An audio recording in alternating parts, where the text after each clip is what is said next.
Do you guys know that you don't need social media to have a successful Etsy business? This goes against popular belief. I know, especially now in the social media age where there's 1,000 of them. But in today's episode, I'm going to break it down for you so you understand that there are different ways to find success without social media. Let's go. Hey everyone, what is going on? Welcome back to the Handmade and Beyond podcast. I'm LL, your guide, your host, your entertainment for today. Hopefully you guys are doing awesome. I can't believe the summer is almost over. Where in the heck did it go? Hopefully you guys did some fun stuff this summer. I'm ending the summer with a bang. I'm actually going to get married this week. So after 13 years, I feel like it's the right time. Finally, I'm ready to tie the knot and move on as husband and wife. It's been a long time coming, so that is what I'm up to this week, trying to fit this episode in because I'm running around in 1,000 different directions. We're not doing anything big, nothing crazy, but still you got to prepare. You got to get the vows written, which I'm still finalizing that, so hopefully I don't screw it up. I'm doing the best I can. So I'm running around for that. I'm trying to get all this stuff ready and prepped and done for my businesses as well. A million things going on, so I'm sure some of you guys can relate to that and have been in my shoes. But that is what's going on this week. But I figured I would come in with a bang and give you guys a controversial lightning rod episode and talk about how you don't need social media. And you probably think I'm crazy, especially now. But I'm going to talk about it anyways and give you guys some, reframe it and give you some ideas and some other ways to be successful without the whole social media stuff.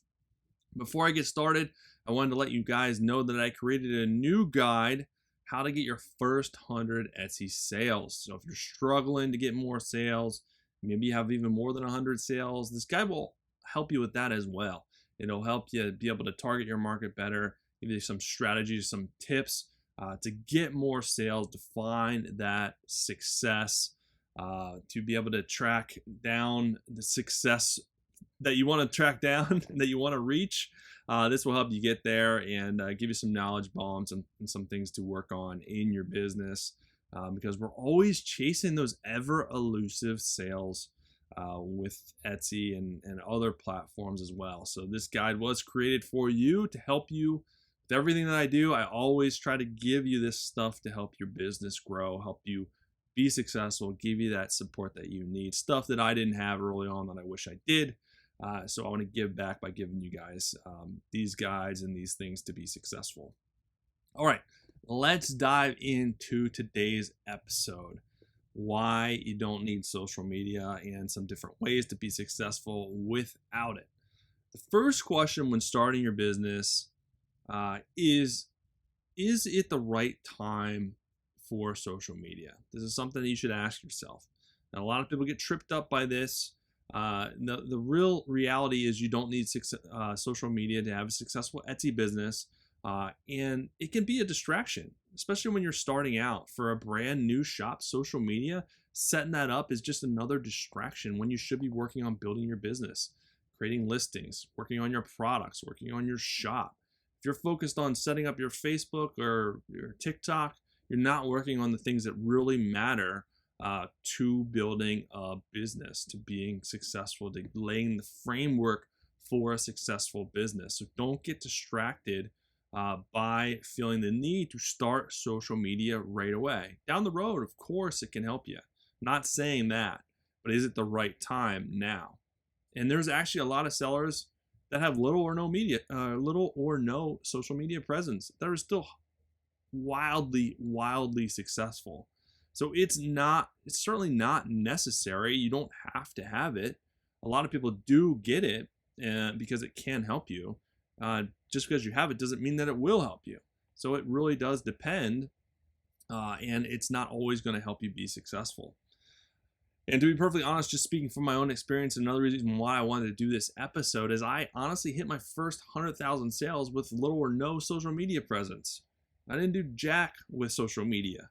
I have social media now on different channels, because it can help your business grow. But I was not focused on that. I was more worried about getting my business off the ground floor, getting sales in other ways that I'm going to talk about with you today. So it wasn't necessary for me to hit that number, and it's certainly not necessary for you if that's something that you choose for your business. And like I said, as you grow, of course, you're probably going to want to add social media. You probably want to add your website. While it's not necessary, it can help add legitimacy to your business. And of course, it can help you grow in some other ways. But out of the gate, it's certainly not necessary. So now I'm sure you're asking, what are some ways to grow without social media? I thought, everyone says that you have to have social media. You have to have TikTok. You have to have Facebook to be able to get sales on Etsy. You have to have Pinterest. All right, well, the number one way is to capitalize on Etsy's traffic rather than trying to generate your own. Generating your own traffic is much, much harder than capitalizing on the traffic that's already familiar with Etsy, that's already buying from the platform, that's already coming to the platform. You just have to figure out how to get your piece of that pie, your piece of the traffic pie, your piece of the buyer pool that's already there looking for stuff to buy, that's already shopping on the platform. So here are some numbers to consider when I'm talking about people already on the platform that you're going to try and snag. Per Etsy in 2021, there was 90 million active buyers and 36 million repeat buyers coming to the platform each and every year to buy from Etsy. That's a crap load of buyers. That's a crap load of potential buyers for your shop, for your stuff. And per Thrive My Way, there's 4.36 million sellers. So way more buyers than sellers. Sure, that's competition, but with that amount of buyers, you can definitely get your piece of the pie, regardless of the competition that's out there.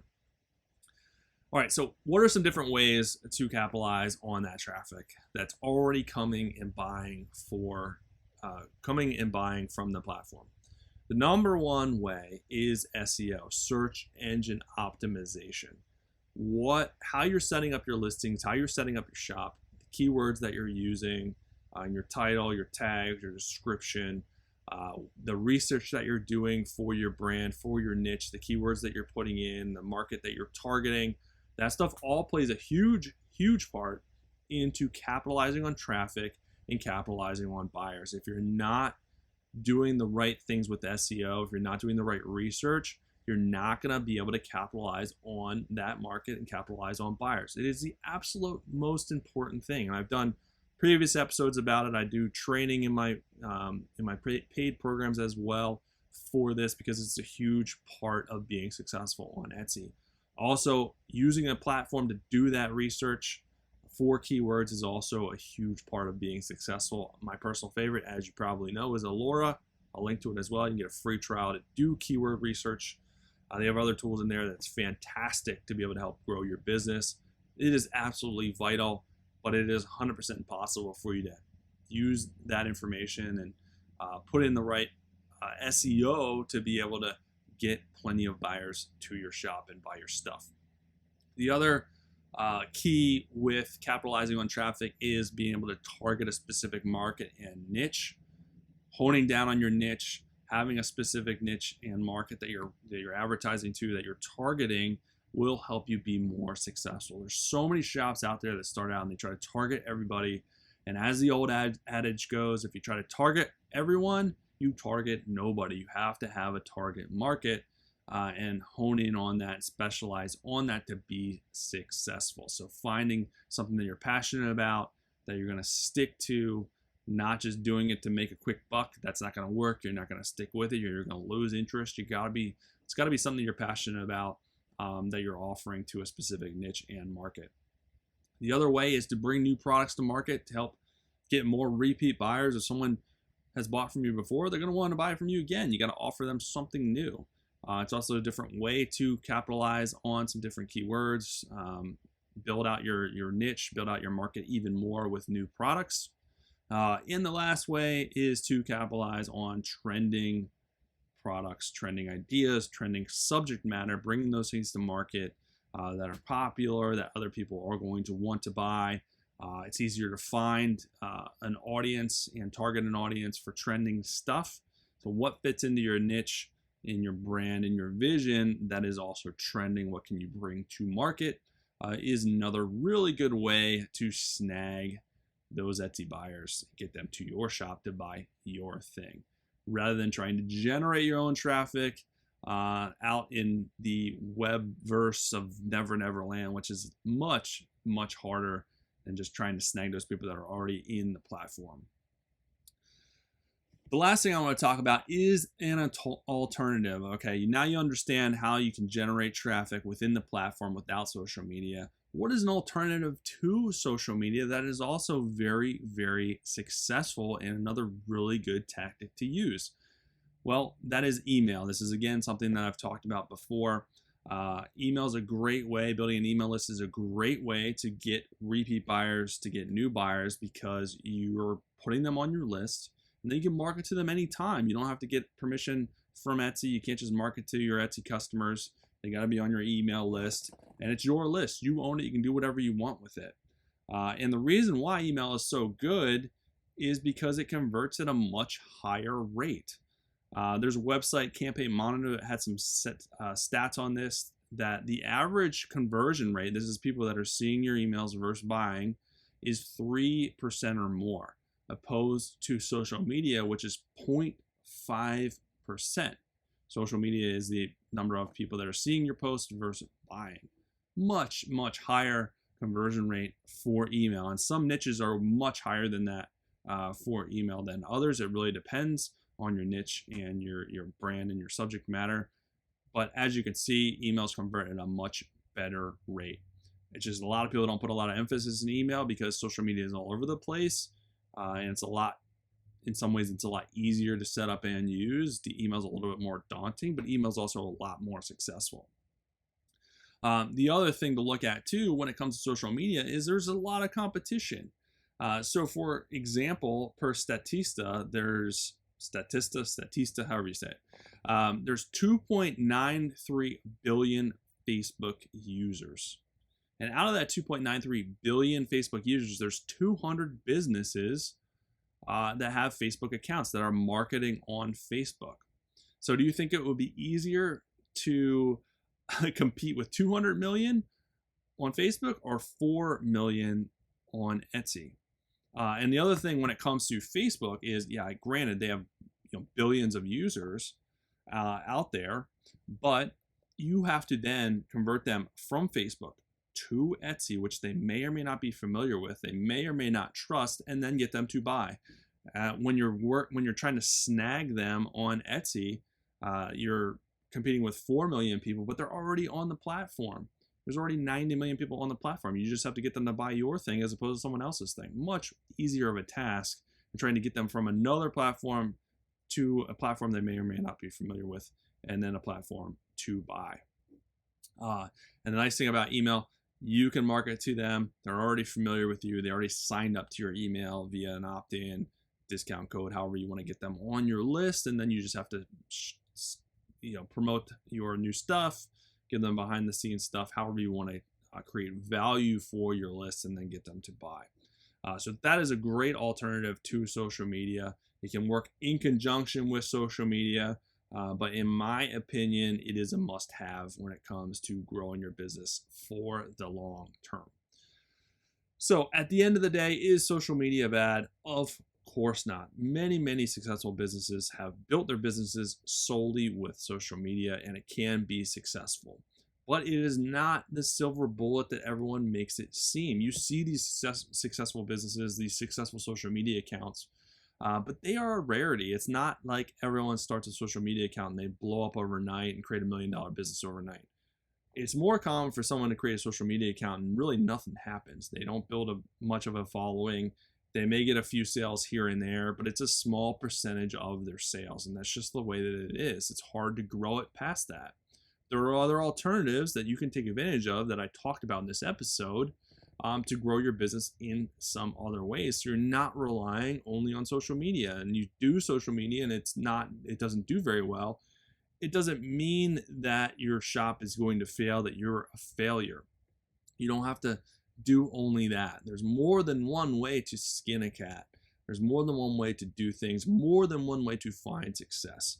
The great thing about the online age is the fact that there's tons and tons of ways to market your business and to be successful. The bad thing is that there are tons and tons of ways to market your business and be successful, which means that you can chase shiny objects rather than sticking to one strategy and one plan, that if you stuck to it, you would find success, not overnight, not in the next weeks, maybe not in the next couple of months, but ultimately you will find success if you stick to one strategy and one plan rather than switching around, chasing all these shiny objects all the time that really sets you back from finding that success. So hopefully this helps you guys out as far as reframing the whole social media thing. And so you're not getting stressed out if that's what you're doing and it's not really taking off for you. There's some other ways that you can put your time and energy to find success where it's not all your eggs are in just that one basket. And don't forget, if you guys haven't downloaded the guide to get your first 100 sales, get that at handmadeandbeyond.com/100 sales to help give you some strategies to get some more sales to your Etsy business, which is always the goal. I always want to give you guys value and guides and different things to grow your business, things that I didn't have early on, give you that support that you guys need to be successful. So that is it. The next time I see you guys, I will be a married man. I'll be taking that leap. So if you guys have some tips on long, happy marriages, let me know. Obviously, I know happy wife, happy life. So I've already done that for the last 13 years. So I got to stick to that plan, But yeah, that is it for this episode. I will be back really soon with another great episode for you guys as a married man. So I will talk to you guys soon. Have an awesome rest of